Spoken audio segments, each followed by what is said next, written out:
কিছুদিন আগে আমি ভার্সিটিতে এক জুনিয়রের সাথে কথা বলছিলাম। সে সময় আমার জুনিয়র আমাকে বলছিল যে, "আপু, আমি সবকিছুতে এত ভালো মার্ক পাচ্ছি বা আমার পড়াশোনা এত ভালো।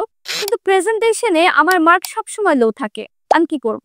আমি ওকে এক কথায় বলেছি, "মিডিয়া মাইন্ডস ইনস্টিটিউটে একটা কোর্স কর।" কারণ মিডিয়া মাইন্ডস ইনস্টিটিউট আমাদেরকে সবসময় সাহায্য করে নিজেকে প্রেজেন্টেবল করে তুলতে এবং জড়তা কাটাতে।